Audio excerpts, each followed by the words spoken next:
فكرة انك تتكلم قدام ناس ما تعرفهمش في موضوع مهم انت شايف ان هو لازم يتعمل بتخليك متوتر، خاصة لما يكون الناس دول غرباء بالنسبة لك. فما بالك لما يكون الناس دول مش عدد قليل، لا عدد كبير. مش هنتكلم عن فكرة انك تتكلم قدام الجمهور، لكن بتكلم عن فكرة انك تتكلم في حاجة مهمة بالنسبة لك قدام ناس انت ما تعرفهاش. طبيعي هتحاول انك تتصنع شخصية جديدة او تتكلم بطريقة تخوفك فترتبك، فالموضوع يتلخبط ومش هتقول الكلام اللي انت عايزه.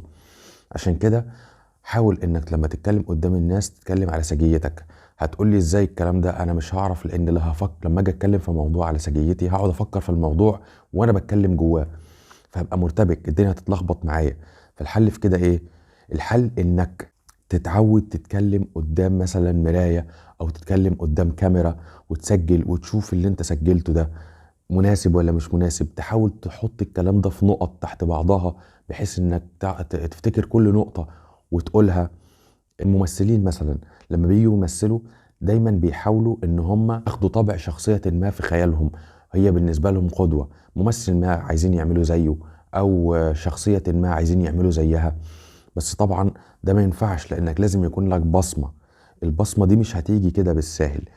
البصمة دي هتيجي من كتر انك تحاول تبقى على سجيتك، او من كتر ما انت بتكرر الموضوع ده.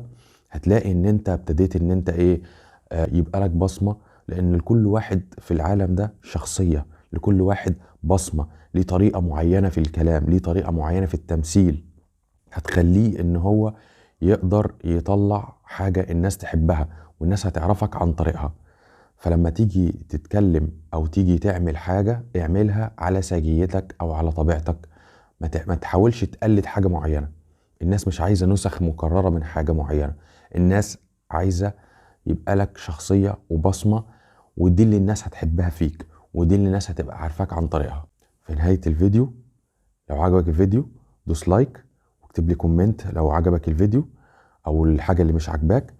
وما تنساش دعمني باشتراك وسبسكرايب وفولو. صباح الفل.